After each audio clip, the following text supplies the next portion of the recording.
अमेरिकेने इराणवर हल्ला का केला? यामागे काय कारण आहेत? नमस्कार मित्रांनो, तुम्ही पाहत आहे आपली अमेरिका इराणवर सिरीज. हा आहे आपल्या सिरीजचा भाग 2. यामध्ये आता आपण पुढे पाहूया. 19व्या शतकामध्ये इराणमध्ये ब्रिटन ऑइल कंपनी कार्यरत होती आणि या कंपनीचं नाव होतं ॲग्लो इराणियन ऑइल कंपनी. आणि ही कंपनी इराणचं ऑइल उत्पादन पाहत होती. मोठ्या प्रमाणावर उत्पादन ही ऑइल कंपनी करत होती आणि त्या मानाने इराणला फार थोड्या प्रमाणावर नफा मिळत होता. पुढे या कंपनीविरुद्ध आणि तेल उत्पादनाच्या विषयावर मोठे विरोध प्रदर्शन झाले आणि पुढं इराणचे पंतप्रधान बनले मोसादेक. या मोसादेक यांनी काय केलं की इराणमध्ये ज्या तेल कंपन्या होत्या या सर्व तेल कंपन्यांचं राष्ट्रीयकरण केलं. त्यामुळं काय झालं की ह्या तेल कंपन्यांची मक्तेदारी संपली आणि आता नफा इराणला मिळणार होता.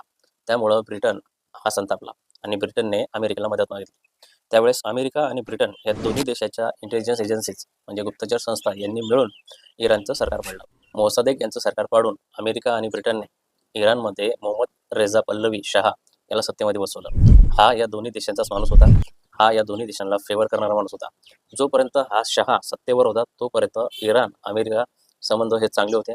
तोपर्यंत इराण अमेरिकेमध्ये मोठ्या प्रमाणावर आर्थिक संबंध सुद्धा होते. या शहाने इराणमध्ये पाश्चात्तीकरण आणलं, आधुनिकरण आणलं, मोठे रस्ते, महिलांना अधिकार अशा प्रकारच्या गोष्टी केल्या. पण सोबतच या शहाने विरोधकांना मारणं चालू केलं. ज्या ज्या लोकांनी त्याला विरोध केला त्या लोकांना त्यांनी नष्ट केलं. त्यामुळं याच्या विरोधात आणि याच्या शासनाच्या विरोधात इराणमध्ये मोठ्या प्रमाणावर असंतोष पुढे वाढत गेला आणि याचाच परिणाम होता की पुढं 1979मध्ये इराणमध्ये इस्लामिक क्रांती झाली आणि एका धार्मिक नेत्याने याची सत्ता पडली आणि तो धार्मिक नेता होता खोमेनी. जेव्हा इराणमध्ये ही इस्लामिक क्रांती घडली त्यावेळेस शहा हा प्रकृती ठीक नसल्याने अमेरिकेला गेला.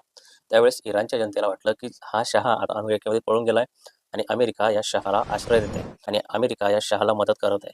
ज्या प्रकारे अमेरिका आणि ब्रिटनने 1953मध्ये इराणचं सरकार पाडलं होतं तसंच अमेरिका आता इराणचं सरकार पुन्हा पाडणार आणि शहाला पुन्हा सत्तेमध्ये बसवणार. त्यामुळे इराणमध्ये मोठ्या प्रमाणावर आंदोलनं झाली आणि तेहरानमध्ये अमेरिकेची एम्बसी होती. या एम्बसीवर इराणच्या विद्यार्थ्यांनी हल्ला केला आणि त्या ठिकाणी असलेले 52 अधिकारी यांना बंदिस्त केलं. आणि यावेळेस जगाने पाहिलं इराण हॉस्टेज क्रायसिस. यावेळेस इराणने अमेरिकेच्या या 52 अधिकाऱ्यांना 444 दिवस पोलीस ठेवलं होतं, बंदिस्त ठेवलं होतं. आणि अमेरिकेसारखा एवढा मोठा देश जो एक महासत्ता आहे हा देश 444 दिवस काहीच करू शकला नाही.